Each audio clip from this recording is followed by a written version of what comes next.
ప్రభుత్వ కార్యక్రమాల్లో అధికారులు ప్రోటోకాల్ పాటించడం లేదని ఏలూరు జిల్లా జెడ్పీటీసీ పోల్నాటి బాబ్జీ ఆరోపించారు. ప్రభుత్వ కార్యక్రమాలకు తనను పిలవలేదని ఆయన ఆవేదన వ్యక్తం చేశారు. పింఛన్ల పంపిణీ, ఎర్రకాలువ నీటి విడుదల, రోడ్ల నిర్మాణానికి శంకుస్థాపన, ఆర్టీసీ బస్సుల ప్రారంభోత్సవాలకు తనను ఆహ్వానించలేదని ఘాటు వ్యాఖ్యలు చేశారు. అధికారంలో ఉన్నా కూడా ప్రోటోకాల్ ప్రకారం జెడ్పీటీసీ, ఎంపీపీలకు ప్రభుత్వ కార్యక్రమాలకు తమను ఎందుకు పిలవలేదని ఆయన ప్రశ్నించారు.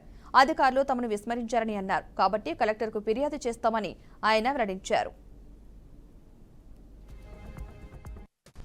శంకుస్థాపన చేశారు. అదేవిధంగా ఎన్ఆర్జీఎస్ సంబంధించి కూడా ఒక రోడ్డు శంకుస్థాపన చేశారు.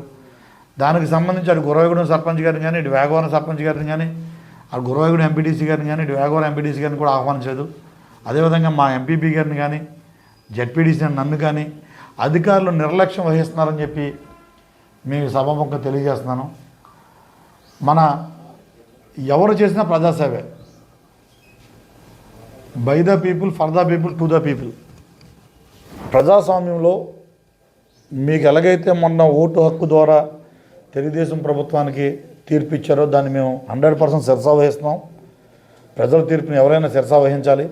అదేవిధంగా మేము గత 2 సంవత్సరాల నుంచి 2.5 సంవత్సరాల నుంచి ప్రజాప్రతినిధిగా కంటిన్యూ అవుతున్న మమ్మల్ని కూడా అధికారులు పరిగణలో తీసుకుని అందరినీ కూడా ఆహ్వానించి ఈ ప్రజాసేవలో అందరినీ భాగస్వామ్యులు చేస్తారని చెప్పి ఆశిస్తున్నాను. ఇదే ఒరవడి కొనసాగితే ఇది ఫస్ట్ మీకు అందరికీ తెలియజేస్తున్నాం. సభాముఖంగా ఇరిగేషన్ అధికారులకి, ఆర్టీసీ అధికారులకి, పిఆర్ అధికారులకి, ఎన్ఆర్జీఎస్ అధికారులకి. ఎందువలంటే ఇప్పటివరకు ఈ 4 డిపార్ట్మెంట్లకు సంబంధించిన కార్యక్రమాలు జరిగినాయి. ఇదే ఒరవడి కొనసాగిస్తే నెక్స్ట్ కలెక్టర్ గారికి ఫిర్యాదు చేస్తాం. అదే ఒరవడి ముందుకు వెళ్తే దీన్ని ఆందోళన కూడా ఉధృతం చేస్తామని చెప్పి తెలియజేస్తూ అధికారులందరికీ హితవు చేస్తున్నాను. మా అభ్యర్థన అనుకోండి, అంతే తప్ప ఇది వేరేం కాదు.